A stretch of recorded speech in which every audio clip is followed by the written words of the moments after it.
I was diagnosed with multiple breast cysts, both breast yon nung 2005. At first, hindi ko naman alam na meron akong ganun eh. Meron akong bukol. Tapos, nung naramdaman ko na lang siya, kasi meron akong hormonal imbalance, naramdaman ko na lang na hindi na ako makaligo, na yung tabo yung gamit ko. Hindi ko na siya mabuhat, nahihirapan na ako magsuklay. Tapos nung nagbaback pain na ako, meron na akong pain sa ganito, pero hindi ko pinapansin. Nung nakalipas na 1 buwan, hindi pa rin nawawala, nahihirapan na ako. Doon ako nagsabi doon sa mother ko kasi umiiyak na ako talaga sa pain. So nagpa-ultrasound ako. Na-find out doon sa first ultrasound ko na maliit lang yung bukol. Pero nagtataka yung mga doktor kung bakit daw nagpe-pain ako, ang liit-liit lang ng bukol. Na-find out namin na meron palang, multiple pala sa both breast, na ang dami-dami niya. Tapos nakita ko na nagkapa ako, na talagang malaki na siya. Matigas, hindi nagmo-move yung bukol. So doon ako nag-isip. Tapos nakakapa ako ng 3 lymph nodes sa may kilikili ko. No, nung napag-isip-isip ko, nag-research ako ngayon. Sabi ko, bakit ganito?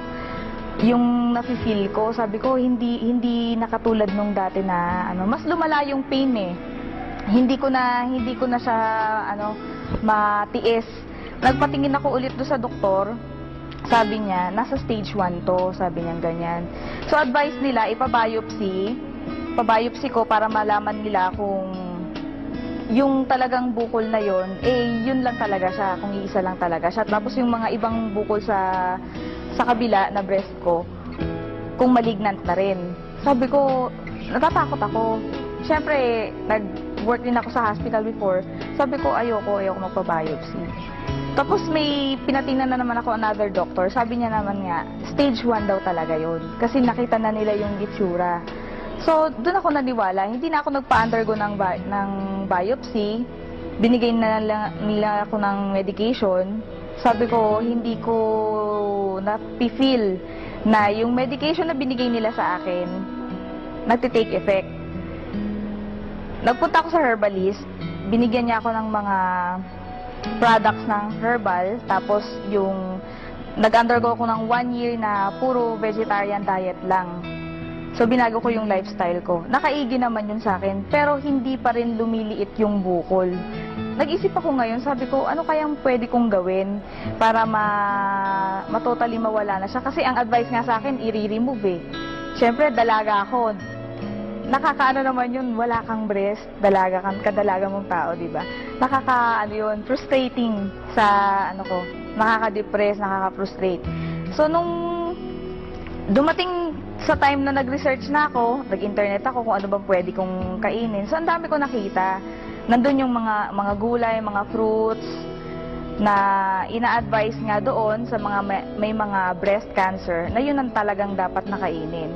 So sabi ko, hindi ko naman alam kung saan makakabili lahat nito. Yung broccoli, meron dito, di ba? Yung mga ibang fruits na nandoon sa internet, available dito pero hindi lahat meron. Doon ako nag-isip, sabi ko, paano ko makakain to lahat? At saka mahal-mahal niya. Until such time na dumating yung kapatid namin sa church na binibigay nga nila sa akin to, yung Alive. Ini-introduce nila sa akin yung Alive. Nung una, skeptic talaga ako. Tapos nung pinakita nila sa akin yung pinaka-literature, doon ako nagulat. Kasi lahat ng ni-research ko sa internet na dapat nakainin, nandoon lahat. Eksaktong-eksakto. Kaya sabi ko, wow, sabi kong ganyan, grabe naman to, sabi kong ganyan. Kung gano'n, hindi na ako maghahanap ng kakainin ko, pwedeng ito na, sabi kong ganyan. Nung coffee pa lang yung pinasubok nila sa akin, talagang sobrang sumakit, no? Nag-take ako ng coffee, di ba yung coffee natin meron ngang Alive? Talagang sobrang sakit niya. Napakapit nga ako sa sa wall, tapos pinagtatawanan nila ako kasi nga, sabi ng ganyan, yan pa lang ang tinitake mo, nagpe-pain ka na. Sabi niya, ibig sabihin yan, reaction. Which is alam ko naman dahil hindi na bago sa akin yung herbal. Nung nag-take na ako ng capsule, doon ko naramdaman na nakakaginhawa, nakakaigi. Hanggang sa nakapag 1 month ako, na-gradual yung pag-inom ko, hindi naman bigla. Kasi doon sa isang capsule pa lang na-feel ko na na merong may reaction ako naramdaman. Pero hindi ko isininto kasi naniniwala ako na makakatulong talaga sa akin ng malaki. Hanggang sa nag-isang buwan, nagsabi ako doon sa mama ko, sabi ko, maganda ma, sabi kong ganyan kasi nalelesen yung pain, pati yung back pain ko sa likod, nawawala, sabi kong ganyan. Tinuloy-tuloy ko hanggang sa nagpatingin ako, tapos kinapa ko siya ulit. Yung bukol, maliit na lang. For 2 months yun. Kasi nagdag na 9 capsules na ako eh. So, hanggang ngayon, continuous pa rin, tuloy-tuloy yung medication ko. Hindi ko tinitigilan yung Alive. So, ngayon, maliit na lang siya. Maliit na lang. Tuloy-tuloy pa rin yung medication ko para totally ma-resolve na yung bukol. Malaking malaki po ang naitulong ng Alive. Sobra.